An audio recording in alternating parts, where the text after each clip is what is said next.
सहनाववतु सहनौ भुनक्तु सह वीर्यं करवावहै तेजस्विनावधीतमस्तु मा विद्विषावहै। ओम शांति शांति शांति। वैदिक जीवन पद्धति की इस कक्षा में आप सभी का हार्दिक स्वागत है, अभिनंदन है। ऋग्वेद के चतुर्थ मंडल का हम स्वाध्याय कर रहे हैं और अत्यंत महनीय यह ज्ञान जिससे हम अपने जीवन और इस जगत को शुभ से भर सकते हैं और इस जीवन की सार्थकता इसी में है कि हम अपने आप को वेदानुकूल, शास्त्र अनुकूल, आत्मानुकूल बना करके दिव्य कर्मों को निष्काम भाव से करते जाएं। ऋग्वेद के चतुर्थ मंडल के 36वें सूक्त का स्वाध्याय हम कर रहे हैं, जिसमें हमने पहला मंत्र देख लिया था, उसका भाव हमने समझ लिया था कि हम अपने शरीर रथ में इंद्रियों और मन का प्रभुत्व कभी ना होने दें, क्योंकि इंद्रियों के वश में, मन के वश में यदि हम आते हैं तो बेबस हो जाते हैं, लाचार हो जाते हैं, बीमार हो जाते हैं। और यदि हम इनको अपने वशीभूत करते हैं, अर्थात अपने आत्मा से बुद्धि का, बुद्धि से मन का, मन से इंद्रियों का नियंत्रण करते हैं, तो यह शरीर रूपी रथ स्वस्थ रहता है, अपने आप में स्थित रहता है, आत्मस्थ हम बन करके अपने और इस संसार के उद्धार के लिए, उपकार के लिए अहर्निश पुरुषार्थशील रहेंगे। ऐसा हम निसंदेह ये कल्याणी वेदवाणी का स्वाध्याय करके अपने स्वभाव में ऐसा उतारें। दूसरे मंत्र में भी बहुत सुंदर बात कही है कि जो व्यक्ति अपने जीवन में, अर्थात जो ऋभु हैं, जो अपने लिए सदा उद्यमशील हैं, आत्मोन्नति के पथ पर जो आगे अग्रसर हैं, जो आत्म कल्याण से विश्व कल्याण की पावनी परंपरा का निर्वहन करते हैं, ऐसे लोग, ऐसे साधक, ऐसे वीर धीर गंभीर विद्वान महापुरुष कुटिलता से बचते हैं। उनका जीवन कुटिलता से शून्य होता है और वे सोम का पान करने वाले होते हैं। तो यहाँ पर हम इस वेद मंत्र में देख रहे हैं, दूसरा मंत्र है ओम रथम ये चक्रु सुवृतम सुचेतसो विह्वरन्तम मनसस्परिध्यया ताउन्वस्त्य सवनस्य पीतय आवो वाजा ऋभवो वेदयामसि। बहुत सुंदर बात कही है कि प्रभु कहते हैं कि जो ऋभु सुचेतसः उत्तम ज्ञान वाले हैं, मनसः परिध्यया मन के समन्तात ध्यान से, सुवृतम उत्तम वर्तने वाले हैं, अविह्वरन्तम अकुटिल रथम चक्रुः शरीर रूपी रथ को बनाते हैं। वस्तुतः ऋभु जो समझदार हैं, वे समझदारी से ऐसे शरीर रथ को बनाते हैं जो सदा उत्तम गति वाला होता है तथा कुटिलता से रहित होता है। हे वाजा, अर्थात वाज शक्ति को बोलते हैं, जो शक्तिशाली, ऋभवः अर्थात जो ज्ञान दीप्त पुरुषों, यहाँ पर संबोधन किया है, जिनका ज्ञान अति उत्तम है, जिनका ज्ञान अति परिपक्व है, वे तान उन आपको ऊनु निश्चय से अस्त्य सवनस्ते इस उत्तम सवन वाले सोम के पीतये पान के लिए शरीर में सुरक्षित करने के लिए आवेदयामसि सब प्रकार से समझाते हैं। यह अत्यंत महत्वपूर्ण बात है।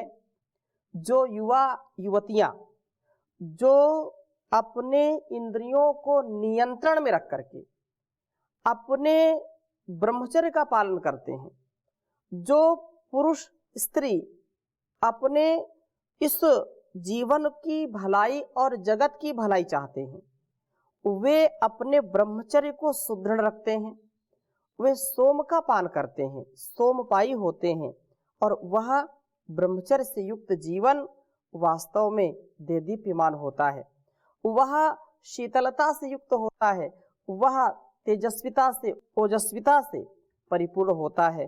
कभी भी वह निराश हताश नहीं होता, वह दूसरों को भी उत्साह में रखने का सामर्थ्य रखता है। इसलिए हम सबको उचित है कि हम इस सोम को सुरक्षित रखें, अपने मन बुद्धि चित्त अहंकार अपने इंद्रियों पर हमारा पूरा संयम होना चाहिए। हमको स्मरण रखना चाहिए कि यदि अपने इंद्रियों का हमने नियमन नहीं किया, इंद्रियों पर हमारा नियंत्रण नहीं हुआ, तो हम रोगों से बच नहीं सकते। और एक बार व्यक्ति रोगी हुआ तो अनेक प्रकार के रोग उसको और दबोच लेते हैं। आज का परिवेश हम देख सकते हैं चारों ओर, जहां युवा युवतियां, जहां स्त्री पुरुष भोग और विलास के इस समर में अपने आप को निछावर कर रहे हैं, इस संग्राम में जहां वासनाओं का संग्राम चल रहा है और अपने आप को धराशायी कर रहे हैं, सब कुछ लुट जाता है ऐसे युवाओं का, ऐसे युवतियों का, ऐसे स्त्री पुरुषों का जिनका चरित्र, जिनका ब्रह्मचर्य, जिनका इंद्रियों पर नियंत्रण नहीं होता है, जो इंद्रिय जित होते हैं, जो संयमी होते हैं, जो वासनाओं पर शिकंजा कसने वाले होते हैं, जो अपनी भावनाओं पर, अपने उपासना के बल पर अपने आप को स्थिर रखते हैं, वही स्थिरमति वाले होते हैं, वही स्थित प्रज्ञ हो जाते हैं, वो देवत्व को प्राप्त कर लेते हैं, मानव से महामानव बन जाते हैं, नर से नारायण बन जाते हैं। ऐसा उनके अंदर सामर्थ्य आता है। ये केवल उपदेश की बात नहीं है, इसको जी करके, इसको समझ करके हम अनुभव कर सकते हैं। यह जो वेद वाणी है अत्यंत कल्याणकारी है, और ऐसे लोग कुटिलता से शून्य हो जाते हैं। वे इतने आत्म बली हो जाते हैं, इतने मनोबल से ओतप्रोत हो जाते हैं कि दूसरों के साथ छल कपट का व्यवहार कभी नहीं करते। वे तुच्छ संकीर्ण विचारधारा कभी नहीं मन में रखते। इसलिए हम श्रेष्ठ बने, सर्वश्रेष्ठ सर्वोत्तम बनने का प्रयास करें, तो ऐसा ज्ञान विज्ञान हमको शरीर से भी मन से भी पूर्ण स्वस्थ बनाएगा, और ऐसा हमको बनना ही उचित है। वृद्ध होते हुए भी हम युवा रहें।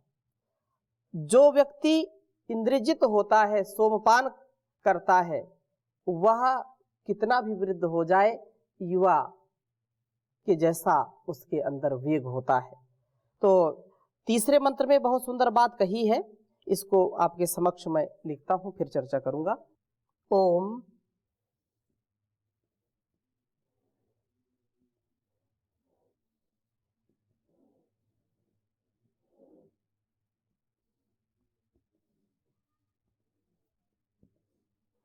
तद्वो वाजा रिभवः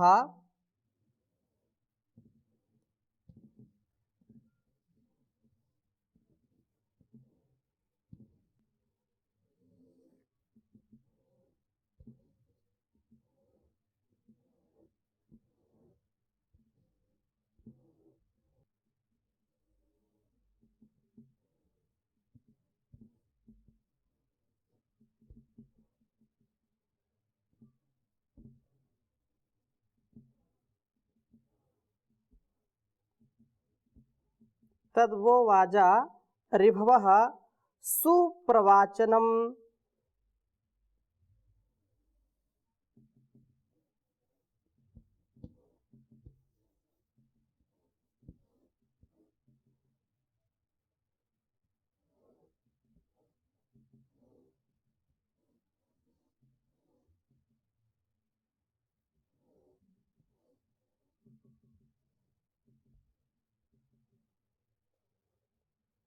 देवेषु विभो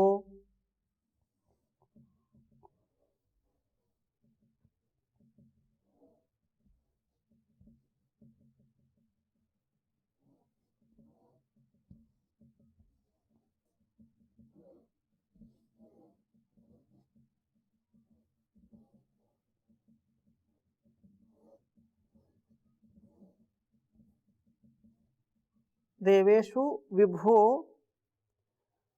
भवन महित्वनम अभवन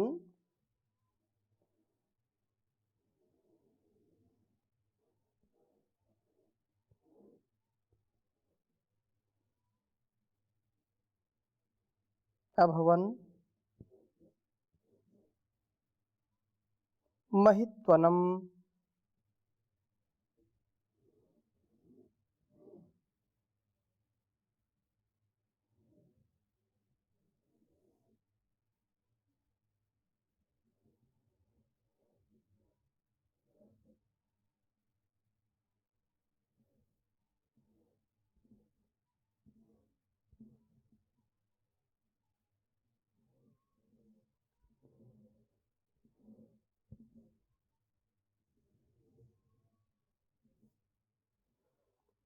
महित्वनम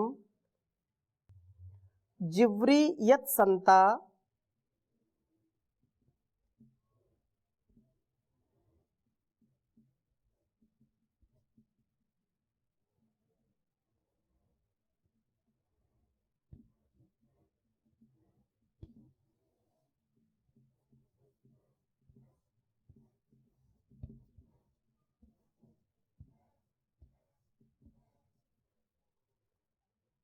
पितरा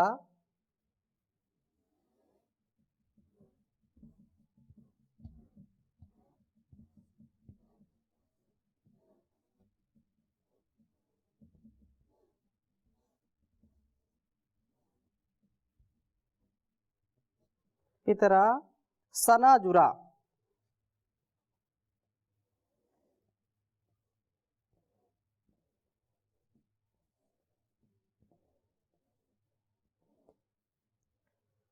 पुनर्युवाना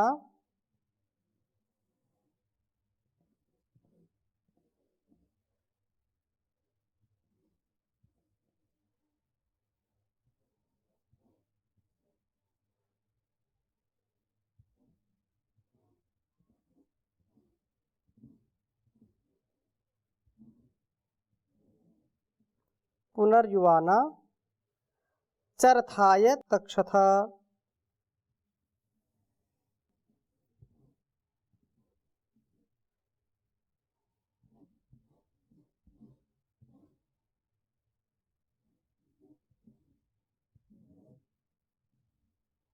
चरथाय तक्षथः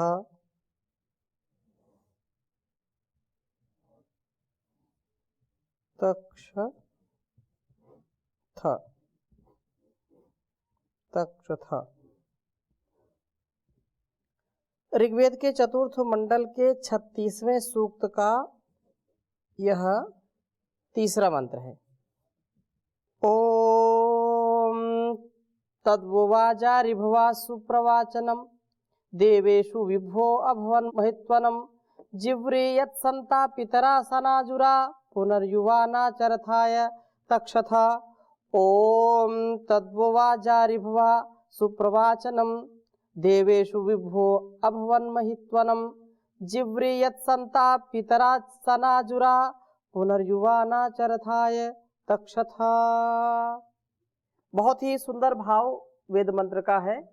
कहा है कि तद्वो हे वाजा शक्ति संपन्न शरीर वाले, विभुवः विशाल हृदय वाले, ऋभुवः ज्ञान दीप्ति पुरुषो, वह आपका तत् वह महित्वनम महत्वपूर्ण कार्य, वह आपका महत्वपूर्ण कार्य देवेषु देवों में सुप्रवाचनम अत्यंत प्रशंसनीय होता है।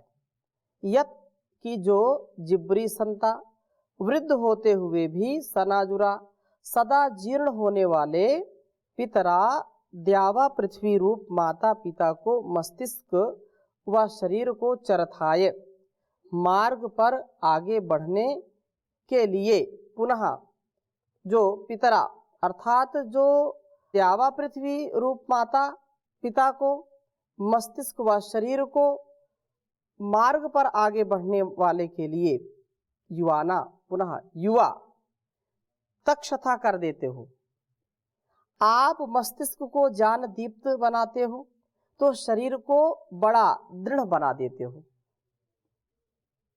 सामान्यतः आयु बढ़ने के साथ शक्तियों की क्षीणता होने लगती है, मस्तिष्क भी उतना काम नहीं करता है, शरीर की स्थिति जो है वह धीरे धीरे क्षय को प्राप्त होने लगती है, शिथिल होने लगती है। इसलिए जो व्यक्ति अपने ज्ञान से, अपने वैराग्य से, अपने विवेक से शक्तियों का संचय करता है, जो ब्रह्मचर्य का पालन करता है, उसका शरीर हृष्ट पुष्ट होता है, बलशाली होता है, दुष्ट प्रवृत्तियों से बचता है।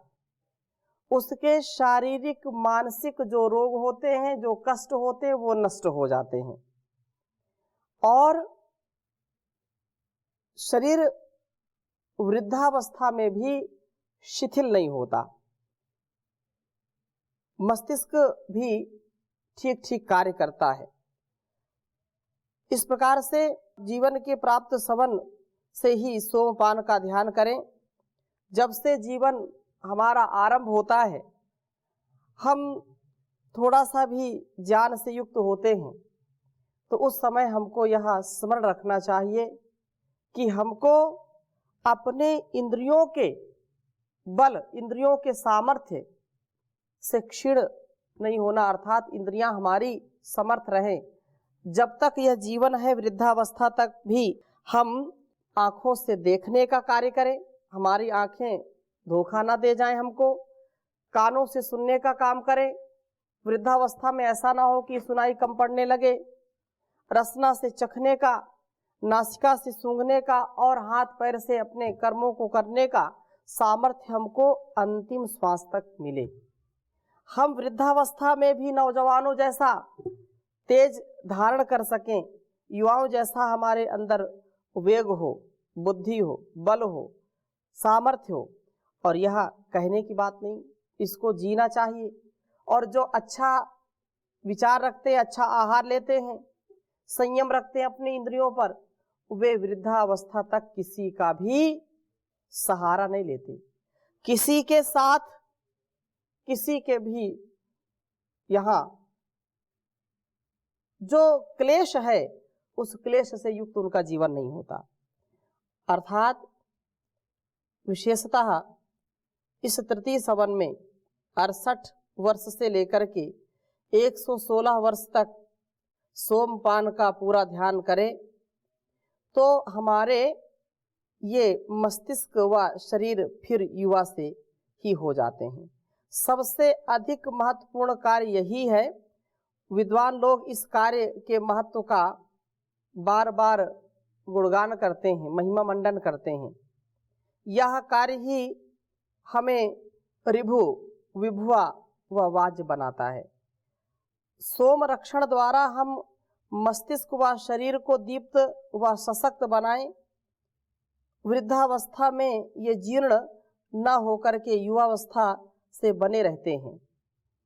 जो कुसंगति में पड़ जाते हैं, जो कुविचार में, कुमार्ग में पहुंच जाते हैं, वे अपने आप को बचा नहीं पाते।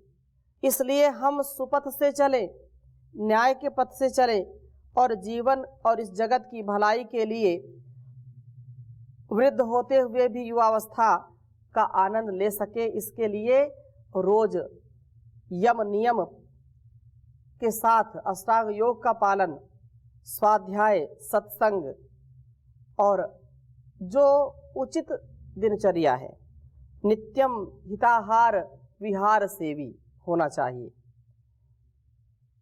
अपने गुणकर्म स्वभाव में हमारे दिव्यता हो, हम कभी भी भूले नहीं, भटके नहीं, अलग अलग विषयों में अटके नहीं। वह परमात्मा सबका पालनहार है और जो ऐसा जीवन जी लेता है वृद्धावस्था में, उसको किसी के सामने गिड़गिड़ाना नहीं पड़ता, किसी के सामने उसको हताश निराश होकर के बेचारा नहीं बनना पड़ता है। क्योंकि शरीर का तो बहुत ही विषम हाल होता है जब वृद्धावस्था आती है। जो जवानी में बहुत शरीर हिष्ट पुष्ट होता है, सुंदर दिखता है, और जब हम ध्यान नहीं देते तो धीरे धीरे बुढ़ापा बहुत ही दुखदाई हो जाता है।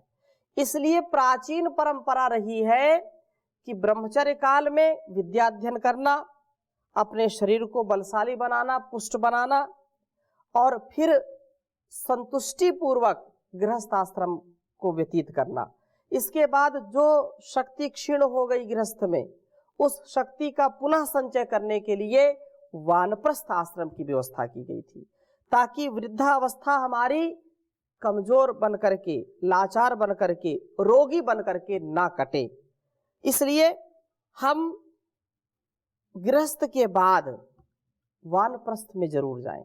और वानप्रस्थ में जाने का आशय क्या होता है? अपने शक्ति को बढ़ाना, मानसिक शारीरिक शक्ति का संचय करना। इसमें अपने खोए हुए यौवन को, खोए हुए शक्ति को पुनः पाने का प्रयत्न करना। और ऐसा जब शक्तिमान व्यक्ति बन जाता है, बलवान हो जाता है, बुद्धिमान हो जाता है, इसके बाद संन्यास आश्रम में जाकर के अपना हित कर सकता है और संसार का हित कर सकता है। लेकिन आज की हम परिस्थिति देखें, लोक में देख लें, कितने लोग सन्यासी होते हैं, कितने लोग वानप्रस्थी होते हैं। गृहस्थी तो सब होना चाहते हैं। विडंबना है कि चाहे ब्रह्मचर्य काल हो, चाहे वानप्रस्थ काल हो, चाहे सन्यास काल हो, आज का जो वातावरण है संसार में, वो व्यक्तियों को आकर्षित करता है और कोई बिरला ही व्यक्ति इससे बच पाता है भौतिकता से। अपनी शक्ति को हजारों लाखों में कोई एक व्यक्ति ही संचित करता है, उसको कंट्रोल करता है। नहीं तो अधिकांश लोग इस भोग भावना में बह जाते हैं और रोगों से बच नहीं पाते हैं। यहाँ पर इस वेद मंत्र में यही चर्चा की गई है कि हम जब से, एक तो ब्रह्मचर्य काल तो है ही है, गृहस्थ के बाद जब हम वानप्रस्थ में जाएं तो अपने आप को इतना शक्तिशाली बना लें, इतना ओजस्वी तेजस्वी बना लें कि हमारे अंदर वृद्धा अवस्था में भी युवकों जैसा तेज हो, युवकों जैसा बल हो। हम दूसरों के सामने बिल्कुल निरीह न बने, बिल्कुल कमजोर, बिल्कुल बेचारे बन करके ना रहें। हम अंतिम श्वास तक पूर्ण स्वस्थ रहें, मस्त रहें, व्यस्त रहें, ऐसा भाव इस वेद मंत्र का है। तो आगे और चर्चा करेंगे, अभी यहीं पर विराम देते हैं। ओम शांति शांति शांति।